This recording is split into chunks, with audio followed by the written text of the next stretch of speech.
legislative institutions, they are an informational hub for social and political discussions, but not only in the present time, but also in the past. So for example, during the pandemic, colleagues from very ancient parliaments were discussing on how to digitalize parliamentary records from 100 years ago, from the time of the Spanish flu, to help parliamentarians to understand how parliamentarians then answer to the challenge and how they can answer to this challenge now. So this is just to illustrate the importance of this topic, in addition to keeping the memory of the institution and keeping the memory of the particular nation or jurisdiction. Without further ado, I will not prolong myself in my introduction, because the purpose of today's debate is to hear you. You are the experts in this topic, and it is our honor to welcome all of you. The dynamics of our debate will work in the following manner. I will pose a question to each one of you, and then I will ask all the other colleagues to comment as well.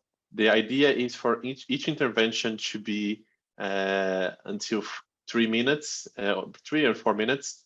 And then if we have enough time, I have a final question to all of you. My first question goes to Marina. And Marina, I'd like to bring to our attention today the importance for a legislative institution to prioritize the historical documents and the usage of the digital transformation to bring them to life. My question to you is, why this is important? Why parliaments that are struggling sometimes to modernize their legislative systems to answer to the demands of MPs, of colleagues working in procedural, in drafting, on things that are important today, why parliaments should devote resources to digitalize the historical archives of the institution?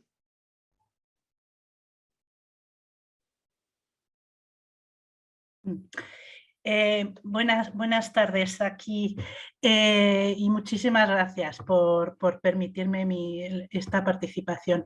Bien, yo distinguiría por la trayectoria que ha habido en el Parlamento español, es un Parlamento bicameral, dos etapas concretas en este proceso de digitalización.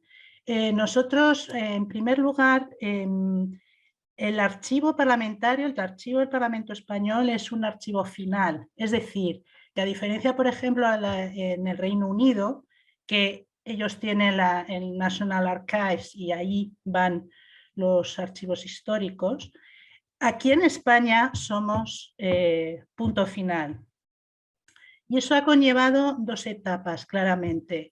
Una fue digitalizar todos los documentos por un afán de protegerlos y por otro afán de permitir un acceso y que los usuarios pudieran consultarlos. Se utilizaron técnicas de OCR que ahora nos estamos dando cuenta que la tecnología avanza. Entonces un OCR de hace 15 años pues no es lo mismo de ahora. Y la segunda etapa que quiero distinguir es que la digitalización ahora mismo conlleva o le pedimos muchas más. Ya no es un acceso, sino también poder trabajar y procesar los documentos y llegar hasta el contenido, ¿no? Y ahora mismo, pues, por ejemplo, en el Senado estamos en un proceso de mejora de nuestros documentos digitalizados, los documentos históricos que se digitalizaron hace tiempo, pues por ejemplo el OCR era bueno, pues hay veces que es solo un formato de fotografía, incluso, un JPG. Y ahora estamos viendo, alternando la digitalización con otros procedimientos como pues, herramientas de inteligencia artificial, por ejemplo, para sacar precisamente el contenido. Eso es lo que quería decir al respecto. Gracias. Thank you so much, Marina, for your opening comments. Daliane, would you like to comment as well?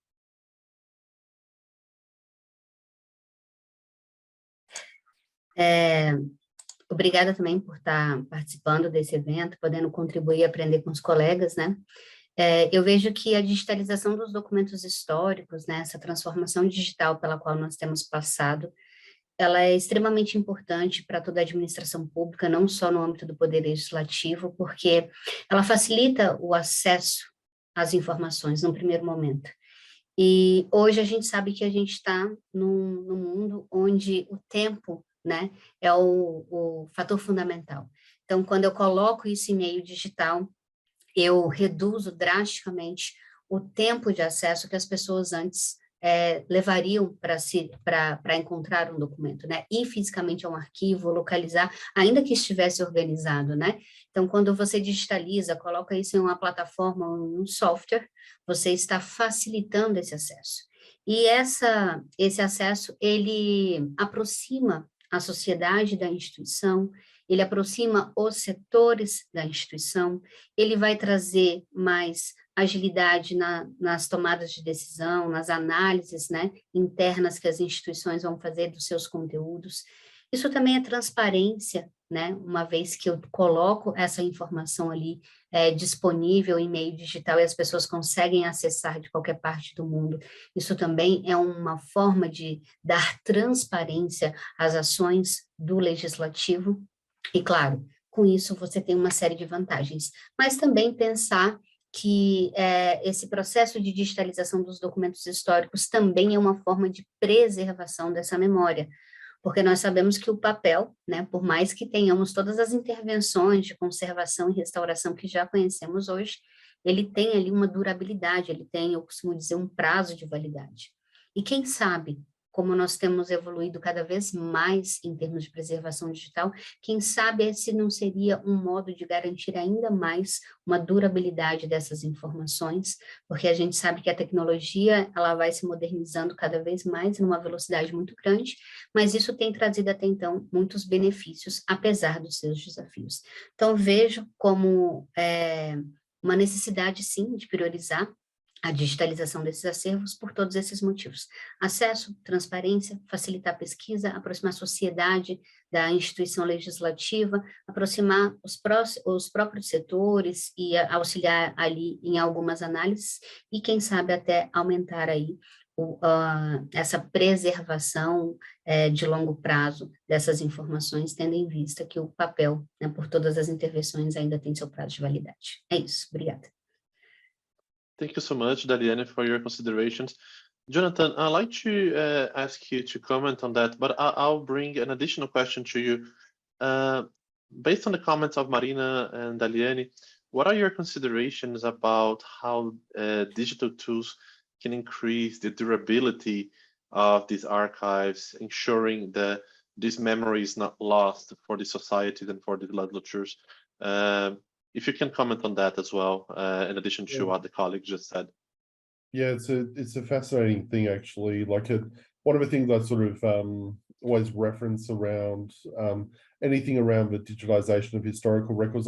We worked with one of the parliaments here in Australia where we've actually gone through to the 1800s.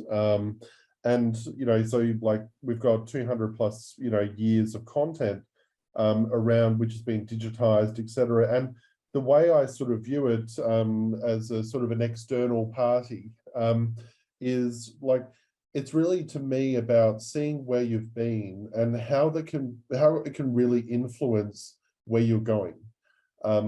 You know, as they say, hindsight is a wonderful thing. And we all say that. I even say that to my children as well. So when they make mistakes, you know, and it's really like we as humans really need the ability to reflect on what went well and what didn't go well, and to really recognize it really has an impact on the decisions that we really make today. So historical records to me really have a multitude of uses. Like, so when we look at, you know, OCRing, etc., it's all about recognizing and having the ability to understand, you know, all your decisions of the past to make better decisions of the future. Thank you so much, Jonathan, for your comments. I'd like to go to my second question, and that goes to Daliane. Daliane, I wanted to focus on who are the people that these archives are being accessed by. So we are all talking here about using digital tools to digitalize, to manage these archives.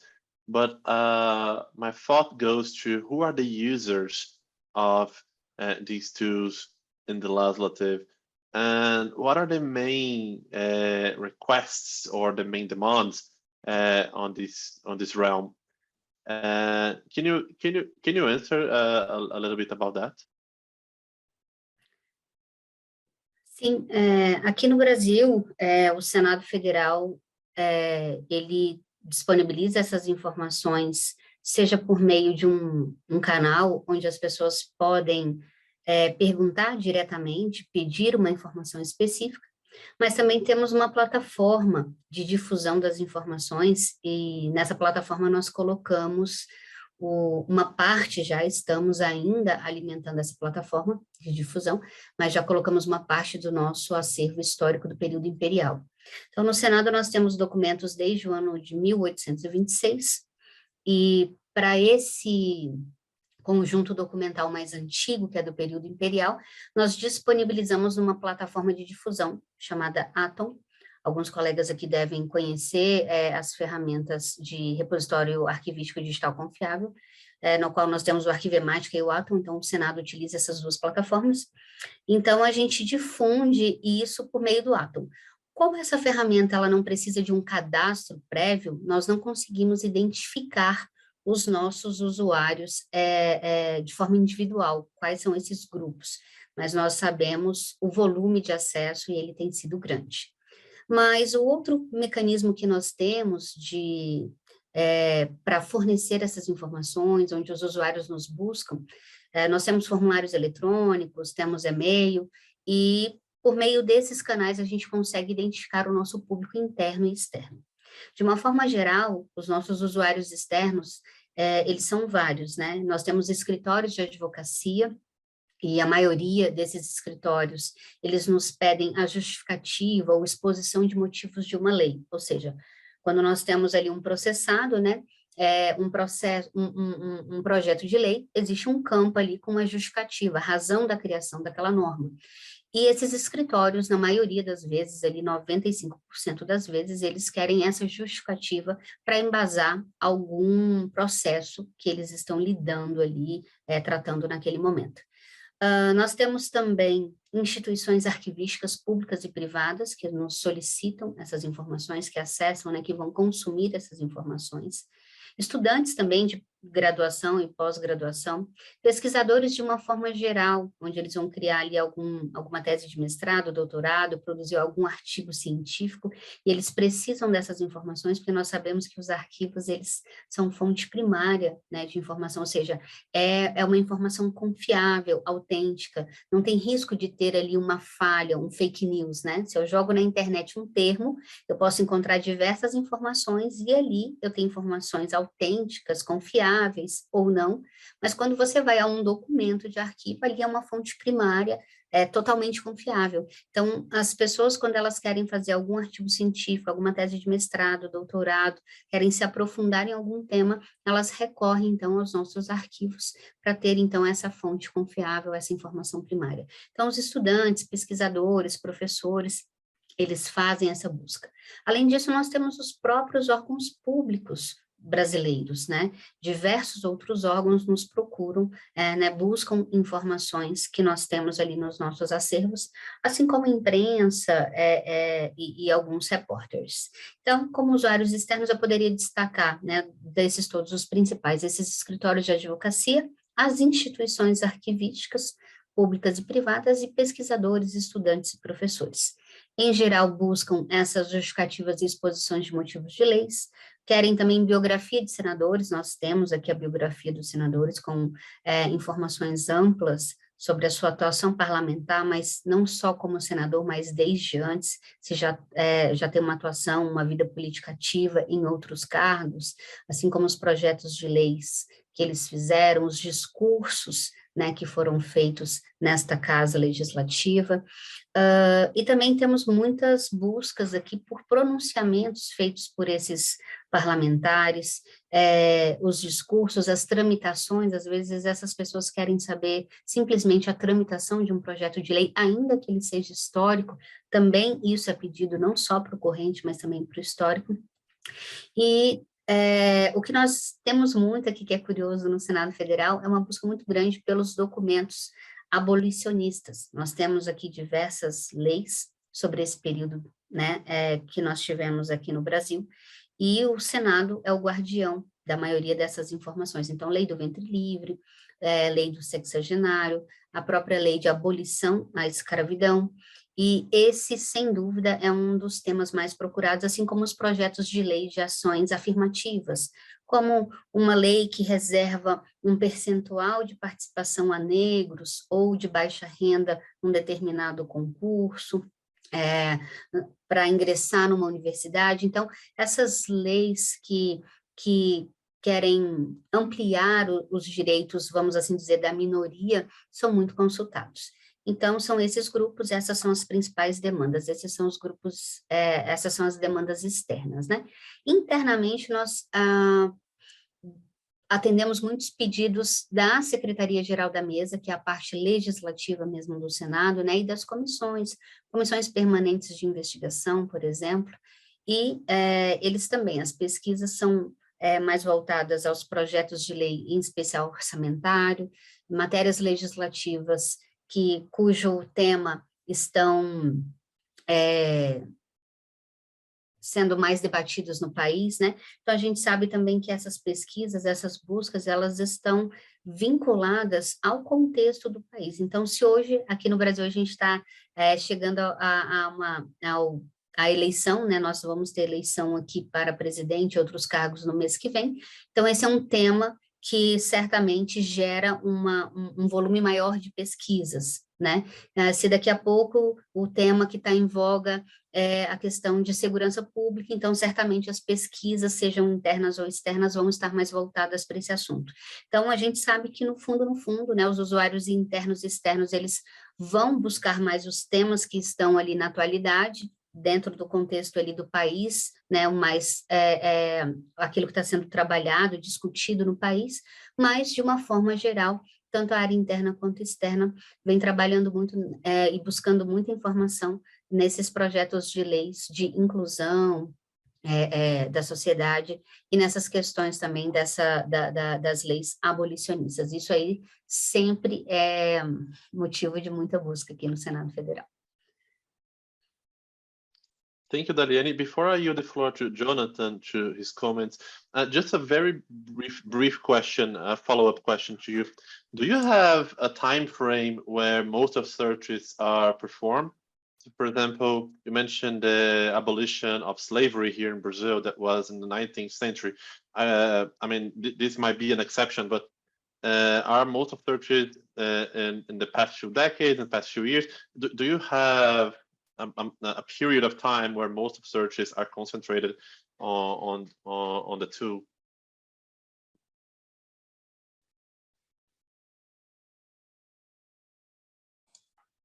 Você se refere ao período as leis abolicionistas? Ao período das buscas? Não. Você tem algum período em especial que as pessoas buscam por mais documentos daquele período? Então, se dos anos 90, dos anos 80, mais ou menos. Assim, o que a gente percebe, como eu mencionei aqui, é de acordo com o contexto do país. Então, por exemplo, em maio sempre se comemora aqui, dia 18 de maio, a abolição da escravidão. Então, neste período, a gente tem um pico de pesquisa sobre os documentos sobre esse assunto aqui no arquivo. Então, todas as leis abolicionistas, elas são consultadas, e aí seja o cidadão, seja um parlamentar que quer fazer algum discurso sobre, ou alguém, né, de uma universidade, seja estudante ou professor. Então, a gente vê esses picos de pesquisa mais vinculados ao contexto, datas comemorativas, né, e aí as pessoas buscam essa informação, ou dentro da temática que está sendo discutida no país. como eu disse agora, né, eleição, então se busca muito sobre direito eleitoral. E a gente tem atendido muitas pesquisas agora sobre direito eleitoral. Até interessante falar disso, porque no arquivo do Senado a gente tem um produto junto com a nossa Secretaria de Comunicação, que é uma publicação chamada Arquivo S. Então, uma vez por mês, a gente lança um artigo sobre um assunto da atualidade, só que com base nos documentos que estão lá no nosso arquivo histórico. E, recentemente, né, foi publicado um artigo devido às consultas, a gente analisa isso, né, o que as pessoas estão nos pedindo mais, e isso também ajuda na elaboração dessa publicação. Então, recentemente foi criado um artigo falando sobre a criação da justiça eleitoral. Então, agora, como nós estamos na eleição, todos os assuntos que envolvem esse tema são muito demandados. Então, quando se deu a criação da justiça eleitoral, quais são os projetos de lei, por exemplo, que foram criados para minimizar ou realmente extinguir a questão de fraude nas votações, o que o Senado fez até hoje, propôs, executou em relação às questões eleitorais, seja, né, ali na criação de uma norma específica ou atuando ali nas investigações em relação a algum tipo de fraude. Então, esses picos, eles têm a ver sempre com o contexto e com datas comemorativas, na maioria das vezes. Thank you so much, Daliane. Jonathan, would you like to comment? Yes, so yeah, it's an interesting one. We actually had a conversation with one of the parliaments today, specifically around some of the historical records, especially around procedures of Parliament, and going back down to original procedures and precedents and all those sort of other things, and like legal opinions and a whole range of other things. So really about how that's actually used, within the actual running of a parliament too. And so, we had an example where the clerk had to make a call on a precedent, and it had to understand whether this particular event had actually occurred in the past as well. So the use of historical information is not necessarily intrinsically lied to bills, or it is obviously a really important part, but I'm sort of trying to put another spin on it to say that there is actually a lot of significance also around the procedures and the rules and everything that is actually being done. And this particular event, which actually occurred on the floor of the Parliament, they actually had to trace it back to, we found a precedence, I think in about 1902 or 1903. And so it was interesting that, previously they would have to go back into, an office where they had literally rows of shelves and books, and, they would have to look through manually and a whole range of things, which again, it detracts from people making decisions on the floor of Parliament as an example. So, to me, I think there's a lot of different use cases when we look at the digitalization and the use of archives as well. So we've obviously got the public facing side of things too. So we've got the academia, we've got the researchers, and obviously within parliaments, most of the larger parliaments have got a parliamentary research division as well. So, analysing, the data, analysing a lot of that information, and producing reports for the public to actually consume as well, whether that might be electoral boundaries or constituency boundaries, understanding the changes, the dynamics, how we did something on this particular topic or that particular topic. So to me, it's about how do you increase that transparency of all those decisions and whatnot to actually make it more informative and also a more engaging parliament, especially when we look at the citizens, etc. I think we've got our sort of standard use cases around the legislative drafting and, what is the intent behind a bill, or what is the intent behind this particular clause? And we'll have requests to say, we also want to see the video now. Like, we want to actually see like the people speaking about it. We want to see their body language. We want to see how they were trying to actually speak about that bill as well.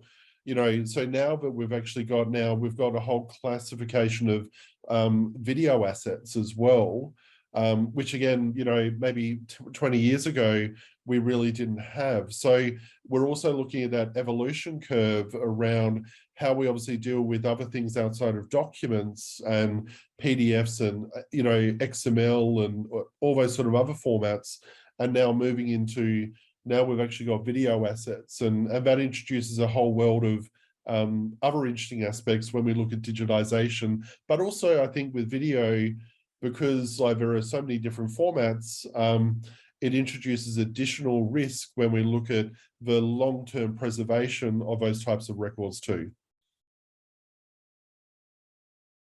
Thank you so much, Jonathan. Before I yield the floor to Marina, two considerations. I'm trying to remember in which debate we had this discussion, but I think we were in the same debate, Jonathan, about the consideration about leaving the physical boxes to create digital boxes where we're only putting information in PDFs, but actually we should be thinking about using, for example, XML and other formats that allow information to be accessible and people to actually search for the content of that particular document. And before I yield the floor to Marina, Jonathan, you mentioned a crucial point here about the preservation of these digital files. I mean, how can we ensure the files we are using today, the formats we are using today, are going to be able to be preserved, and if that is the case, converted into new formats in the future, so we can still read them in the coming decades, for example? Very briefly, if you can. Yeah, like very briefly, like my sort of personal opinion, and there's been a lot of research, and there's probably a lot more experienced people in these sort of topics than me, but you know, my sort of viewpoint is that if you lock yourselves into a proprietary format, you know, anything which is, you know, intrinsically linked to, say, a company, my view is that it may not be a suitable format, because I look at more now the international standards and the open source, or anything that can be traced and have its own life cycle outside of a corporation, to me is really important. So XML, you know, is a global standard. Now PDF, you know, obviously was originated, you know, back a long time ago, and it is sort of like a default sort of standard as well. And it is internationally recognized with PDFA as a more of a long-term archival record. But, you know, my sort of thoughts are, you know, that even with a PDF document, I also then look at the accessibility side of it too. So when you look at anything which is then more of a text-based application like XML or JSON or a whole range of other more text-based products, you can actually, I believe, have a better outcome from an accessibility point of view, you know, for retrieval and analysis of that information too, instead of having to try to extract information, say, from PDFA, you know, or those sort of other things into another type of format. Sorry if I wasn't very brief. Thank you so much. No, you was brief. You were brief. Thank you so much. It's a very complicated topic, I know. Marina, would you like to share your comments as well?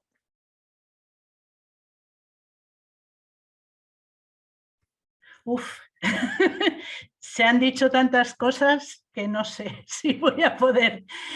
Vamos a ver, respecto de los usuarios, a ver, el hecho de tener una página institucional, como en el caso del Senado, en el que desde el principio se ha intentado volcar todas las publicaciones, eso ha hecho que, si bien partíamos de un usuario tradicional que además venía a la biblioteca o a la zona de consulta a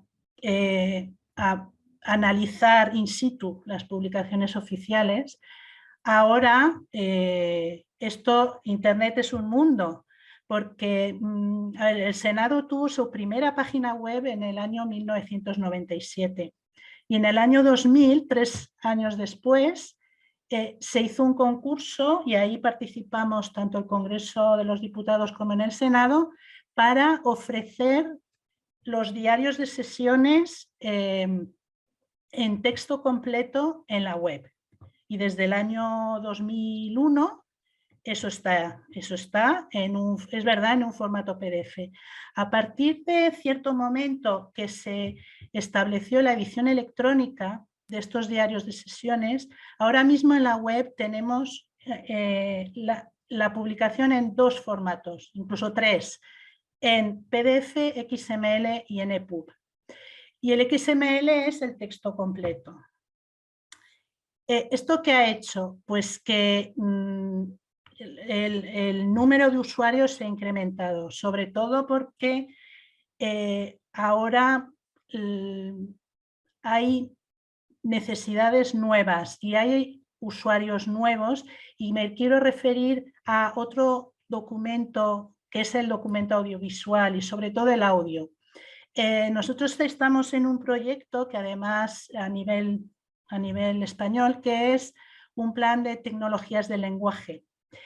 Y ahí lo que están estableciendo es recursos, y uno de los recursos son los debates parlamentarios, quizá no en el formato oficial de diario de sesiones, porque es un formato muy PDF, está muy encorsetado el contenido, pero sí que nos están pidiendo transcripciones o el audio que tenemos para trabajar sobre ello y poder ofrecer. ¿Cuál ha sido el tema? Nosotros tenemos, por ejemplo, tenemos el vídeo y el audio y hemos empezado a ofrecer transcripción, pero no tenemos toda la colección bajo el mismo formato, y eso es un problema, porque hasta hace muy poquito la división del trabajo parlamentario era por legislaturas, los periodos de sesiones, y entonces acababa una legislatura y se mandaba el archivo y no había una continuidad. Desde hace unos años tenemos un conocimiento multilegislatura, es decir, que en la web podemos hacer búsquedas, o se puede hacer búsquedas englobando todas las legislaturas. ¿Cuál es el objetivo? Que luego igual hablaremos, llegar al texto completo, al contenido completo, y poderlo procesar y poder ver qué hay detrás. Y hacer estudios pues, a nivel económico, a nivel social. Los debates y lo que se ha hecho en el Parlamento tiene un contenido histórico, pero también puede tener un contenido económico y un valor social, sin duda. Pero podríamos hablar aquí horas de todo esto.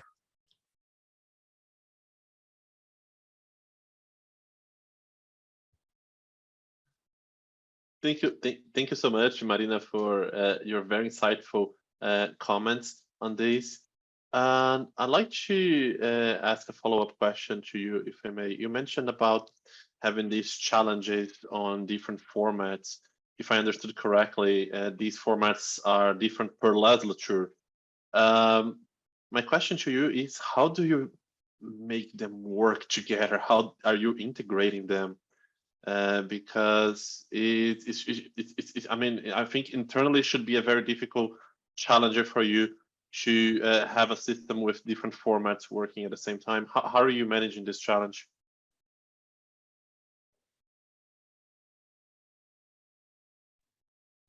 Pues es muy difícil, porque además la mayor parte de las veces, a ver, lo que tenemos, la colección completa la tenemos en PDF y son los debates. Luego tenemos, por tema de la tecnología, tenemos al inicio de las legislaturas, año 1977, hasta, no recuerdo, sexta legislatura, solo tenemos audio, porque en ese momento solo se grababan en audio. Y luego llegó el vídeo, que tiene un componente de imagen, pero también se acopla el sonido. Entonces, podríamos decir que del 77 hasta ahora, completo, tenemos el audio. Y eso, para hacer estudios de tecnología, en tecnologías del lenguaje y demás, la gente interesada dice, bueno, mejor un audio que un vídeo, porque el vídeo primero es muy pesado, luego mejor el audio. Y hay también en el tema de los debates parlamentarios, que además la transcripción de los debates en España trata de principios del siglo XIX, año 1802. Desde el año 1802 tenemos diarios de sesiones, es decir, transcripción bajo un formato de todas las, de todo lo que ha acontecido, de todo lo que se ha dicho en los debates. Ahí, ¿cuál es el objetivo?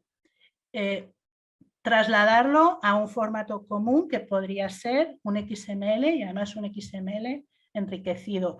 El tema de los audios, pues un JSON y demás, porque claro, hay que ir a una tecnología, pero sobre todo abierto. A mí el PDF, es verdad que el PDF en su versión A, certificado y demás, bueno, pues, y además tiene una estructura, es bonito, ¿no?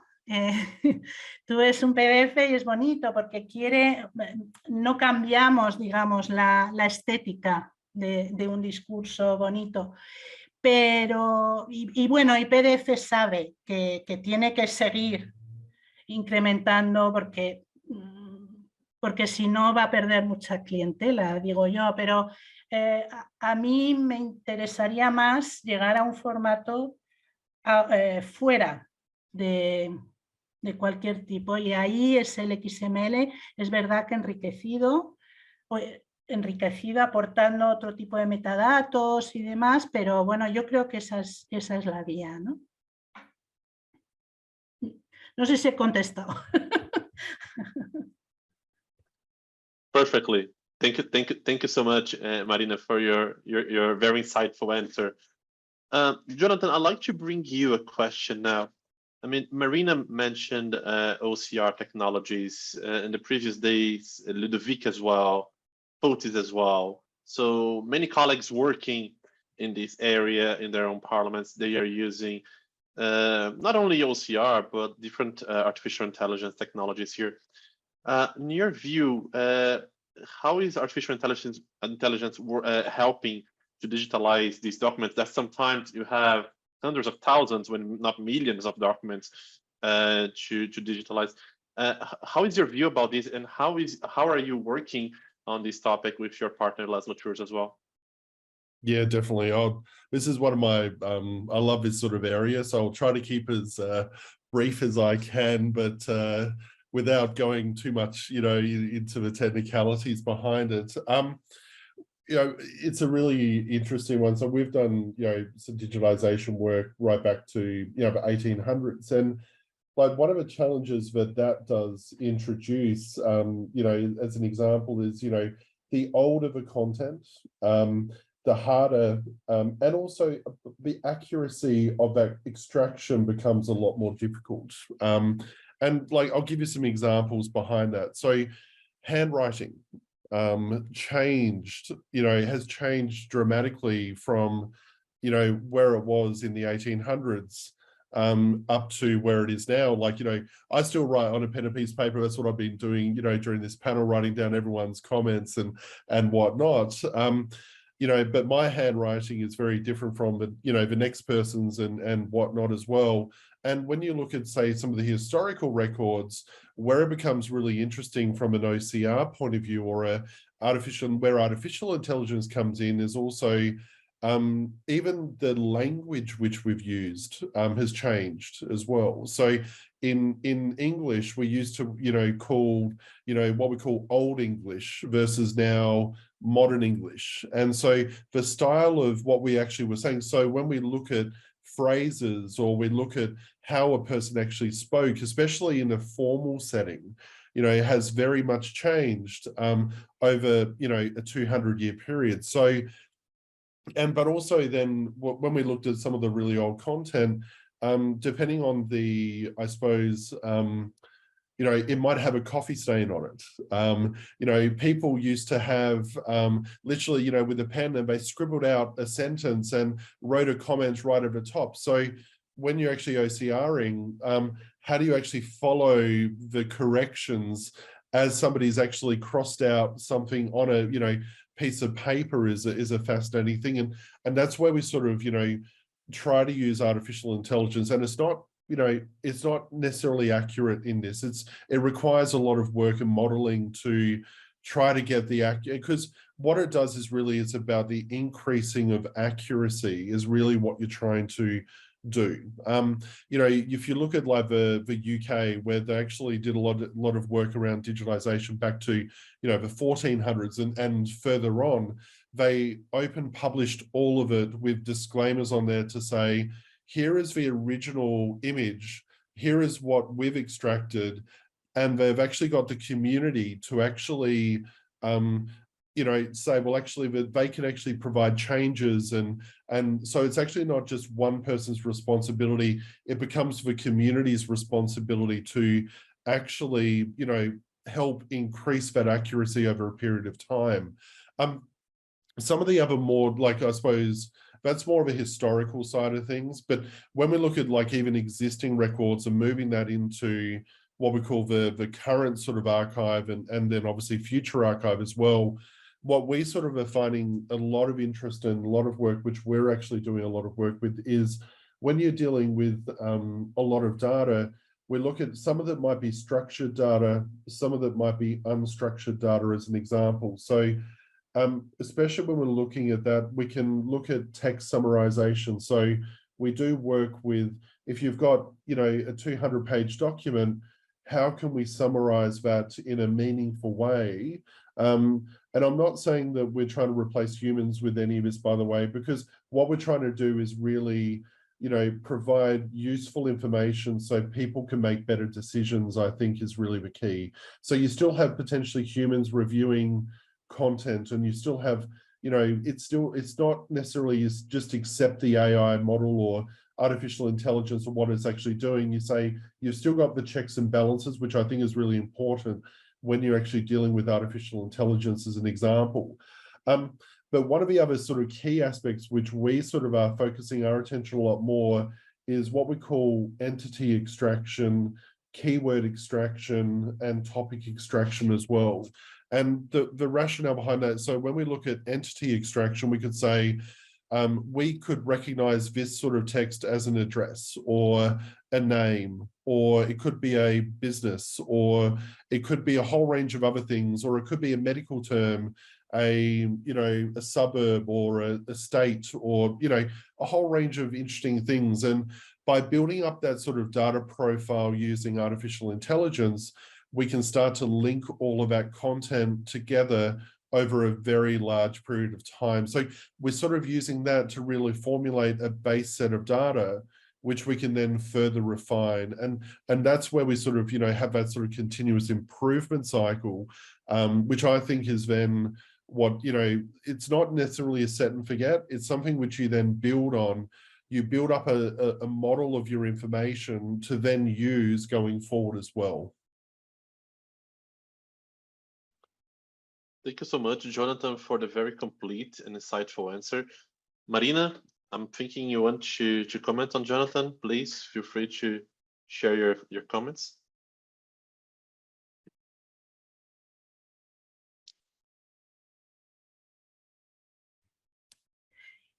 Bueno, a mí me gustaría que Jonathan ha hablado en último lugar de entidades y de palabras clave, y ahí es muy importante y supone un cambio.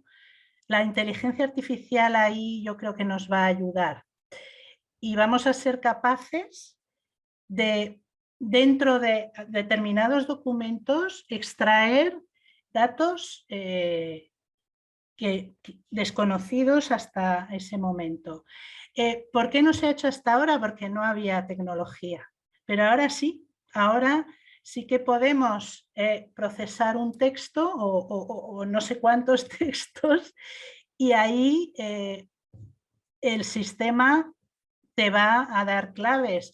Lo bueno de lo que tenemos que estar es no decir, bueno, automaticemos esto y ala, y aquí que lo hagan todas las máquinas, ¿no? Yo creo que el hombre debe de estar, o el humano debe de estar al inicio, durante y como conclusión.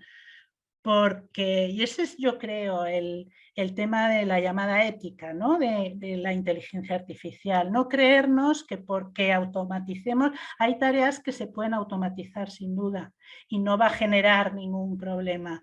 Pero precisamente si automatizamos determinadas tareas, vamos a tener espacios para poder desarrollar otro tipo de conocimientos o de capacidades, y para mí eso es la confluencia y la necesaria, el compaginar la tecnología y todas estas herramientas que parecen magia, con un descubrimiento mucho más completo dentro de los documentos. Y luego el humano lo que aporta ahí es contexto, es el contexto.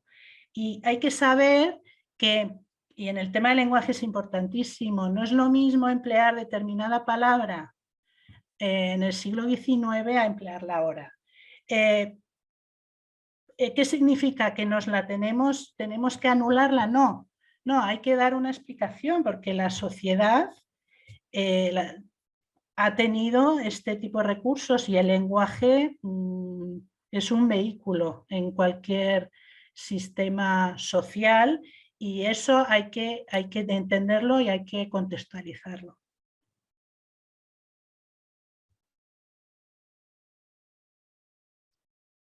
Thank you so much, Marina, for your considerations. Daliane, would you like to share your comments as well? Bem, eu gostaria de falar só um pouco da experiência do Senado, né? Nós estamos, neste momento, com um grupo de trabalho que envolve a área de tecnologia da informação, os arquivistas da instituição e algumas outras áreas, justamente estudando até que ponto a inteligência artificial pode contribuir com esse nosso processo de automatização e digitalização e acesso aos acervos parlamentares. Então, nós temos dois grandes sistemas dentro da casa, um voltado para a documentação administrativa, que é o que nós chamamos de SIGAD, que chama Sistema Informatizado de Gestão Arquivística de Documentos, e temos um outro sistema, que é o LEGIS, para todos os documentos da atividade fim do Senado Federal, né? Então, os documentos da atividade legislativa. Nesses dois, nós temos um motor já de OCR que nos ajuda nas pesquisas. Então, a gente digitaliza, esse PDF já vem, então, com esse OCR, né? Ou seja, aquela imagem, né? Já vem ali, o processo já consegue extrair ali os termos para uma pesquisa dentro desses sistemas. Então, a gente faz uma pesquisa tanto dos metadados, que são os campos desses sistemas, quanto dentro do próprio texto, né? Eu posso jogar uma palavra e, de repente, a pessoa não preencheu o sistema com aquela palavra-chave, mas no documento digitalizado eu tenho aquela palavra, então o sistema, ele faz essa busca em cada PDF que está dentro desse sistema, e aí eu consigo achar. Então, independente se o usuário, ao cadastrar, utilizou aquele termo, ou se ele está dentro do documento, eu consigo recuperar. Mas a gente está aí com esse grupo de trabalho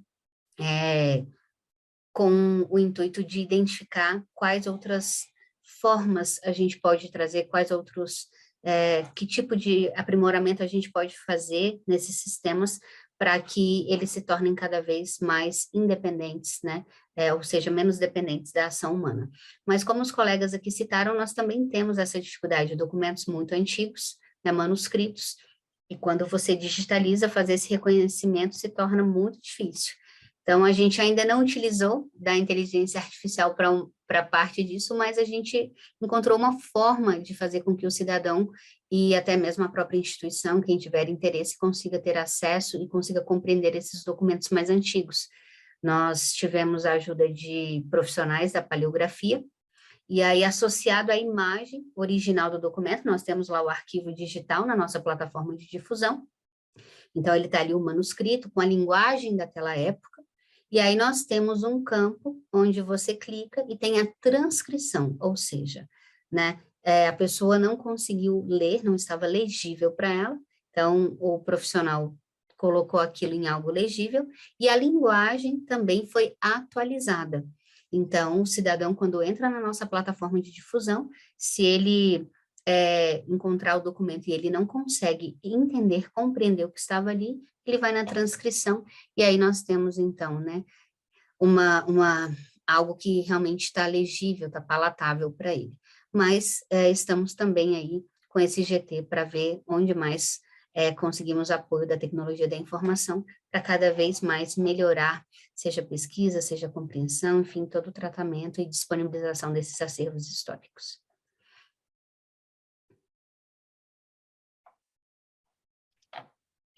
Thank you so much, Daliane, for your considerations and very insightful comments. Now I'd like to go to our final question of today. And I have two challenges for each one of you. First is the time. I kindly ask each one of you to answer in 3 minutes, no more than that, please. And second, the question itself. It's a futurology question. I'm trying to envision the future here, as is a tradition in our debates. And my focus here for you would be not to envision the future for the next few months or next few years, but the next decade. What tools or methodologies would you like to see being used by parliaments and legislatures in managing their historical legislative archives? And which of those that are already a reality today, just waiting for parliaments to begin its use? Daliane, would you like to start this final question? Bem, eu sou arquivista, então eu vou falar numa visão muito de arquivista, né? Atualmente eu sou diretora de uma secretaria de gestão da informação, mas a minha formação acadêmica, né, é arquivologia, então eu vou focar muito nessa parte mais técnica. O que nós temos no Brasil hoje são esses sistemas informatizados de gestão arquivística. Isso tem sido uma realidade para a maioria das instituições, inclusive para o legislativo, aqui também é bicameral, e eu acredito que esses sistemas, né, eles devem prevalecer em relação ao GED, que é tão somente o gerenciamento eletrônico dos documentos. Porque um SIGAD, ele olha a informação como um todo, dentro de um contexto, a organicidade, a autenticidade. Existe uma série de requisitos que esse sistema, né, esse SIGAD, ele permite que a gente faça uma efetiva gestão arquivística dos documentos. Porque não basta ter a informação dentro de um sistema, ter um controle de fluxo ou recuperá-la quando necessário.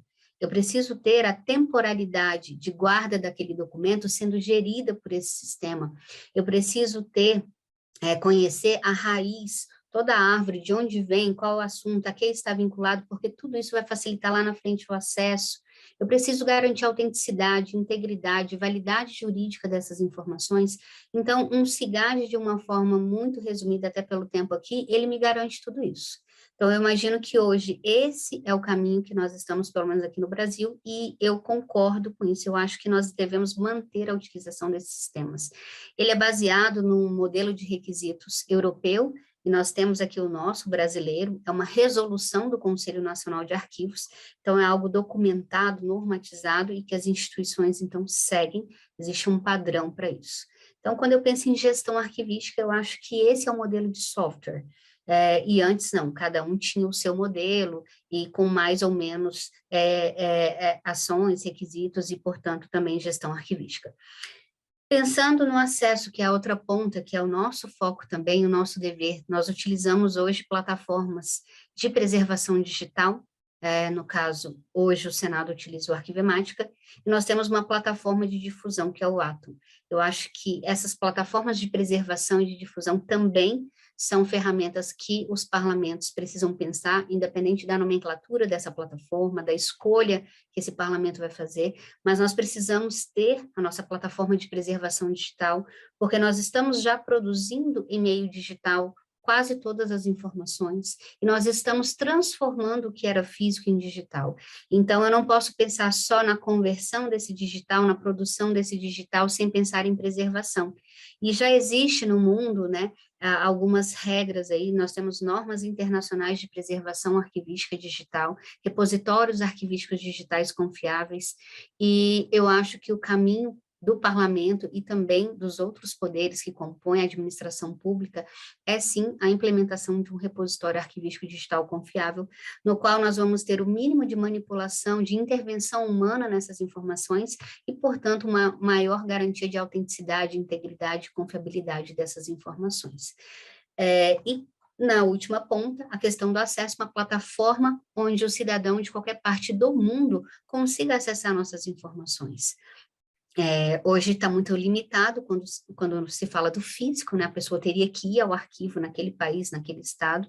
Quando você tem uma plataforma de difusão que segue, né, as normas também de descrição e de acesso, você facilita esse uso. Então, no Brasil, hoje nós temos CIGAD, né, e um repositório arquivístico digital confiável, que é formado por uma plataforma de preservação e uma de difusão. Eu acho que essa tríade, ela é fundamental, porque nós estamos falando de gestão arquivística desde a produção, depois nós estamos falando de uma preservação digital, os formatos adequados, enfim, tudo que é necessário para garantir esse acesso de longo prazo, estamos falando da ponta de uma das grandes funções do arquivo, que é dar esse acesso à informação, garantir esse acesso independente do formato que nós temos, independente de onde a pessoa está. Então, se eu tivesse oportunidade, tivesse um pouco mais de tempo, eu ia mostrar a nossa plataforma de difusão, as pessoas conseguiriam ver. Se eu jogar ali, por exemplo, escravidão, eu consigo acessar todos os documentos do Senado Federal sobre esse tema, ver a imagem, e ele tem campos padronizados de descrição conforme a norma de descrição arquivística pede.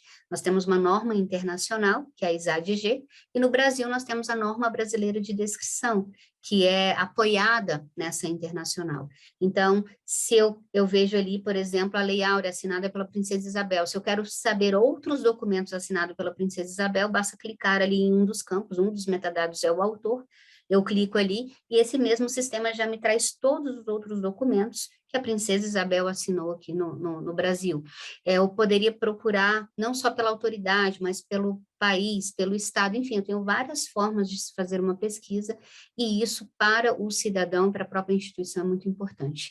Então, assim, ainda é um desafio no mundo inteiro a implantação desse repositório arquivístico digital confiável, que é composto por essas duas plataformas, mas eu acho realmente que o caminho é esse. Como profissional da área de arquivo, eu entendo que é indispensável essa implantação nos arquivos mundiais, acho que meu tempo acabou, e a gente tem feito uma boa experiência, tem gostado muito disso, e no Brasil tem sido crescente a implementação dessas ferramentas. Então é algo atual, que tem muitos desafios, nós aqui no Senado enfrentamos muitos desafios para a implementação dessas ferramentas, mas tem sido muito útil e a gente vê que realmente é o caminho.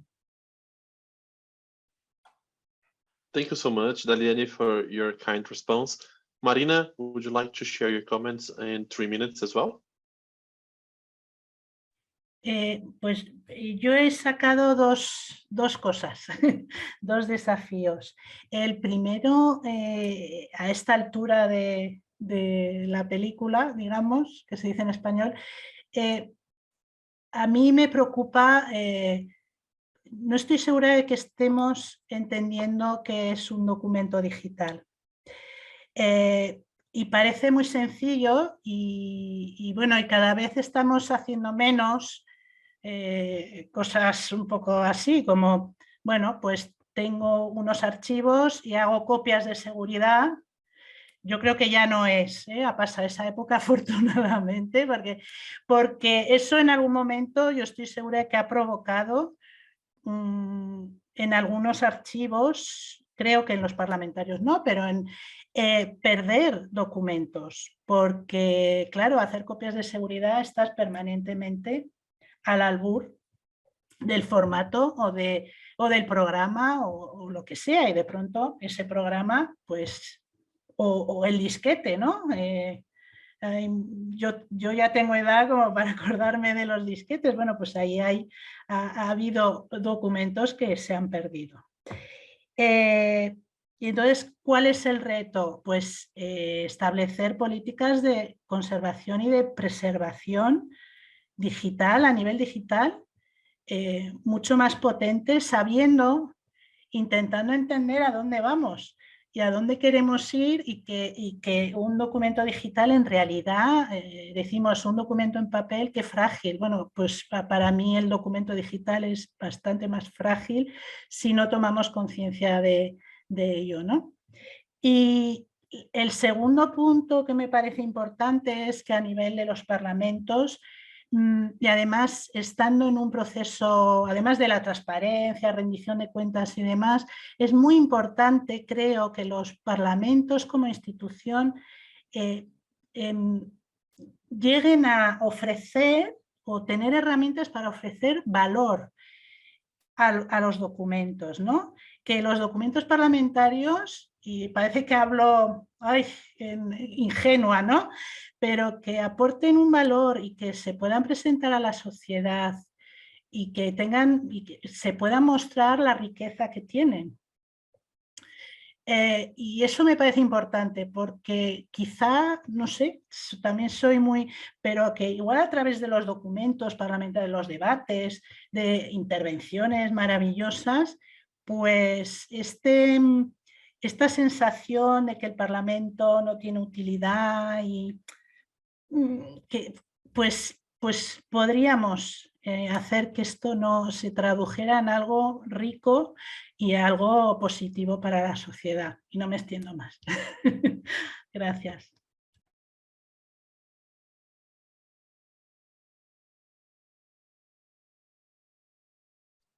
Thank you so much, Marina, for your considerations. Jonathan, would you like to close this round and our debate today? Yeah, I think I'd like to start off with, we've learned a lot around digital formats over the last 20 years. And I think, you know, we've still got a lot to learn as well around that. I know a lot of parliaments that, you know, have got documents back in the 1980s and 1990s, and they are archived, but no one will be able to open them. We won't be able to open them because the software doesn't exist anymore. So like, and that's why, for example, we have to literally rely on a printed out version and rescan it in, even though we have a digital version of it. It's a really interesting topic, but I think though the learnings from that era really do drive, you know, what we're going to be looking at over the next 10 years. And having a lot more robust discussions and also really the thought processes which we then have to put into it from an archival process point of view become really important when we actually want to look at the future as well. So, you know, I think the biggest sort of fear, I think, is sort of the unknown around that when we look at that. So like, we don't necessarily know what the new formats are going to be, but I'll sort of bring it back down to, I try to sort of look at leveraging the international standards and, you know, what other countries sort of standards. So I look at, you know, what the UK, you know, National Archives are doing, the Australian National Archives are doing, the US National Archives are doing, and really trying to then develop a consensus about what would be a, you know, a trend which we can actually go into. And I think, you know, where I think we're sort of, you know, going to be struggling in the next, you know, even 2 or 3 years is just the amount of mass content which we've been producing, especially with the COVID pandemic now, which is digital. Like, sorry, when I say digital, I mean like more of the video content. You know, the amount of online broadcasting or video content that has probably been produced in the last 2 years versus the last, you know, 20 years is significant. A lot more meetings, a lot more, you know, can you take yourself off mute? And also then I think coming back down to the relevance behind that content as well, and what that actually looks like in the future is going to be really important. Thank you so much, Jonathan. I see Daliane has raised her hand. We have reached the time limit of our debate. Daliane, if you can make your comments in like 30 seconds or 1 minute, I would really appreciate it. Não, eu só queria fazer um adendo ao que o Jonathan falou, né, que essa dificuldade de se garantir qual o formato que vai ser utilizado no futuro, porque hoje digitalizamos num formato e não temos a certeza de conseguir acessar no futuro. Então, só queria trazer aqui isso, né, não sei se todos conhecem, mas uma das promessas desse repositório arquivístico digital confiável é isso. Você vai inserir num formato e sempre que tiver alguma atualização de um outro formato, esse repositório vai conseguir fazer essa migração de formato sem intervenção humana, garantindo essa autenticidade. Então, é algo interessante para qualquer instituição arquivística, né, estudar, verificar esse repositório arquivístico digital confiável, porque elimina uma das nossas grandes preocupações atuais, que é isso, garantia de acesso a longo prazo. Thank you so much, Daliane. We have reached the end of our debate. Sadly, it's been a great conversation. If you wish to continue this conversation, I'm more than happy to create an email so we can continue debating. Before I end, I'd like to make a recognition here to the interpreters, Mr. John, Diego, and Tatiana, that have allowed us to debate this topic in 3 different languages. That's not an easy task. So our recognition to them, and our recognition also, and most importantly, to all of you doing your outstanding work, Daliane in the Senado Federal of Brazil, Marina in the Senado de España, and also Jonathan from the private sector at NovaWorks. Thank you so much for participating today.